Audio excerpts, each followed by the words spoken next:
What's up, guys? Welcome back to the channel. Hey, if you're new around here, I'm Uncle Reddit, and this is r/pro revenge. Another whole day working on the camper today. I figure another couple weeks of this and I'll have the whole thing rebuilt. Alright, let's get into it. Don't mess with an engineer. I work for a company that provides specialized equipment used in manufacturing. To protect my anonymity, I'll have to be vague about what exactly this machine does. During my time working in this field, I got to know many clients who would need these machines installed and serviced. One of these customers we'll call Jake. I later left the company for a different job, but Jake apparently kept my number. One afternoon I got a call from Jake that they wanted a new unit installed and another unit needed maintenance and wanted to know if I was available. I let him know that I left the company but that I could pass him on to someone who could help. He tells me he'll pay 2 times my current rate to install the unit over the weekend. He lets me know that the company has increased the rates for installation and the company just can't afford it. The instructions they sent over just aren't clear enough and their engineers are scratching their heads trying to figure it out. He begs me to consider it and I agree. For more context, installing this unit can take a good few hours or up to a day on your own. The company gives you 2 options. You can either pay for an engineer to come and install it, or you can save money and they'll send instructions so the customer's own engineers can install it. The instructions aren't easy to follow, and it's company policy that if someone has started to install the equipment, the supplier wouldn't get involved since they couldn't verify that any of the pieces were broken. This will be important later. I drove down on the weekend and they showed me the boxes of equipment. I set to work and I make good progress installing the unit. Around 6 hours in and I'm stopped by Jake, who greets me. I let him know I'm nearly finished and he tells me, "Sorry, but they just don't have the budget to pay you." He understands my frustration, but his engineers can take it from here. To say I was frustrated was an understatement. I wanted revenge. There's a small button inside the unit that changes the unit into test mode. This is done to perform maintenance on the unit, but it's impossible to configure the unit with this button pressed. It's only possible to reach this button using a pin, so it's not easily pressed during installation. Because of this, the installation instructions don't mention it. There's no real way of telling the equipment is in test mode. It just won't work normally. I think you can guess where this is going. I click the button, collect my things, and leave. Monday morning I get a call from Jake. I declined. I knew my old company wouldn't get involved since I already started installing the unit. I knew his engineers would never figure it out. I just had to let him stew. A few days later, with many missed calls, I finally pick up. Jake is furious. He asks me where the hell I've been and why I haven't been picking up the phone. He tells me they can't figure out how to configure the machine and they need my help. I tell him, "Why is this my problem? You won't pay me." He told me he was sorry and they would work something out if I could get there as soon as possible. I told him, "Oh no, you're going to pay me 7,000 pounds up front before I do anything. I'd never felt this powerful before." He screamed at me for a bit and hung up. He called back a day later saying he's sorry for how he acted and said that if I could come fix it, he would pay me, in a totally defeated tone. He tried to fight it saying he'll pay when I was done, but I was having none of it. After a bit of back and forth, he agrees to pay me. The money hit my account and I came in the next day. The look of confusion over his face when I took out a pin and changed the unit from test mode was priceless. It was even more priceless seeing his reaction to me packing up my tools and leaving after only 20 minutes of configuring. Easiest 7,000 pounds I'd ever made. Don't try to mess with a professional problem solver. Yep, company tried to cheap out by not having the original company install and configure the equipment. Then realized they couldn't do it. Tried to cheap out again by screwing somebody else over. Oh God, just gotta love it. Yep, never mess with an engineer.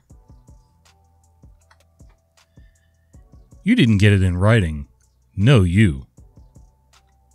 Here's a story about the first job that I had a decade ago. Disclaimer, some vagueness ahead because both parties, the company and myself, displayed some awful behavior leading to some horrendous consequences for all in the name of revenge.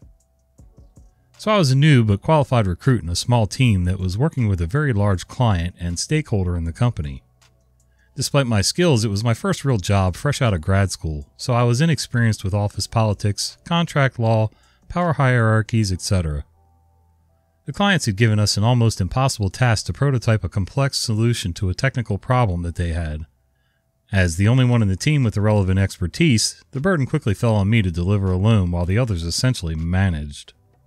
The team leader and effective boss promised me at the beginning that I would get a bonus worth roughly 30% of the salary on which I was hired. Apparently this bonus was a direct financial contribution from the big clients themselves. and the wheels were in motion to get this extra cash. Great, but not really because it wasn't in writing. Over the next 2 years, however, no such bonus compensation transpired. I would periodically and half-heartedly ask about this bonus during in-person meetings, and I was verbally reassured it was on its way. In hindsight, I would have been more assertive and perhaps sent an email, but again, I was a newbie and unwilling to bite the hand that feeds, so to speak. After these 2 years, the company began to expand business with the client as a direct result of the work that I did on the Impossible project. At some point, the clients even present all that hard work of mine at some international conferences, of course claiming it their intellectual property and proprietary solution. Although the project ownership rightfully and lawfully belonged to them, the lack of acknowledgement left a bitter taste in my mouth. And worse was that money flowing around and both companies were profiting from 2 years of painstaking effort. But there was no bonus in sight. So my work contract was also nearing its end in the 3rd year. Obviously, the company wanted to retain me to continue on this project. I was the only one who knew the ins and outs of it. It would be a joint employment between the company and client, as I would be tasked with transitioning the project from the company to the client, which would require several more years to do so. I also went through half a year of specialist training with the clients. Only I could do this job for the foreseeable future. For this, I was offered a decent increase in my salary, but that missing bonus was ruining my trust. At a contract negotiation meeting, I asked about it one last time. The team leader and boss said that they had no recollection of such an agreement or offer, and that I should have got it in writing. Fair enough.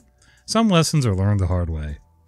But the worst realization was that the missing bonus, a measly 30% of the new hire's salary for almost 3 years, was now earmarked for an intern to join me on the project. It was almost a one-to-one calculation, as the client would sponsor the intern with the funds that were the intended bonus for me. It was the last week of the work contract, and Human Resources had invited me to double-check the document before I was to sign it.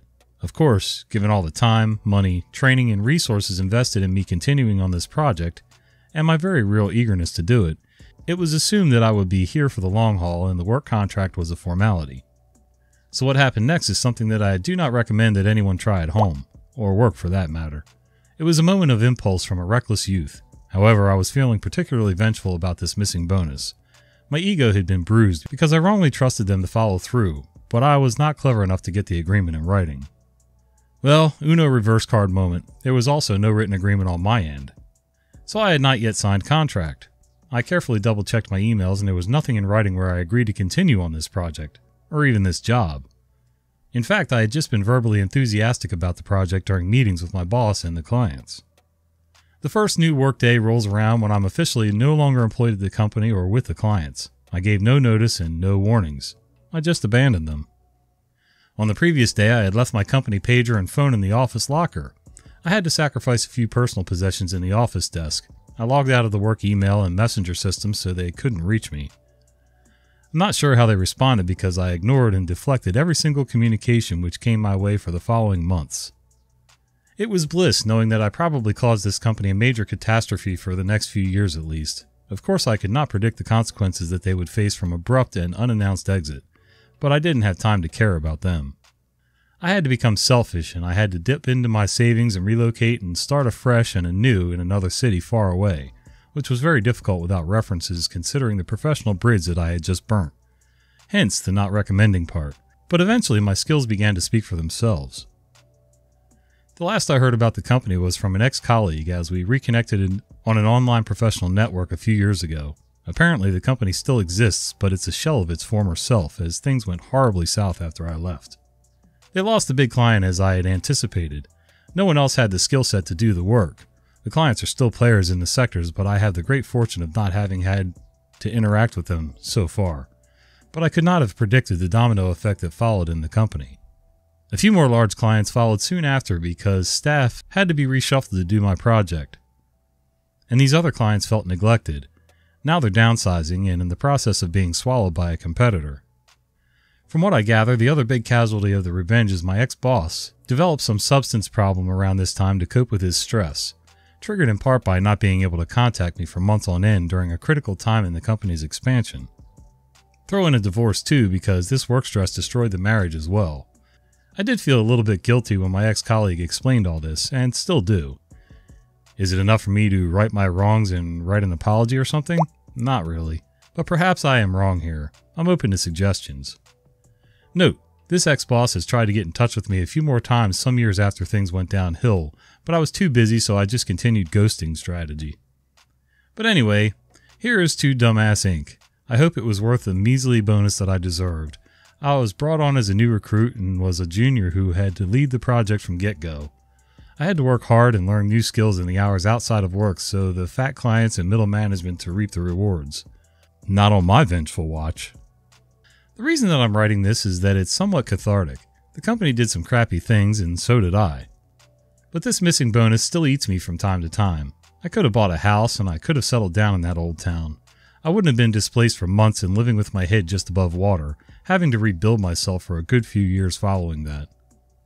Abandoning the project and the job was professional suicide at the time, but my revenge was such that whatever happened I would try to get through life without groveling back to that company. Of course, this arrogant assholery of mine, born from this hatred not having gotten that bonus, still has at least one unwritten chapter.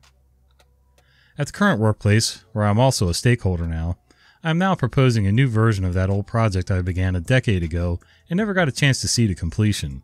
It would be nice to showcase a patent during an international conference attended by those big former clients. That would be the real bonus. So yeah, mistakes all around with, at best, mixed ending for all parties. But at least it's finally good to get this in writing. I don't know, man. That sounded a little bit more like nuclear revenge to me. I mean, I guess not. The company didn't fold up or anything, so, yeah, good for you, man. Yeah, that's the one thing I've learned, and it took me a while. I mean, I was a young hardhead, too. Get everything in writing.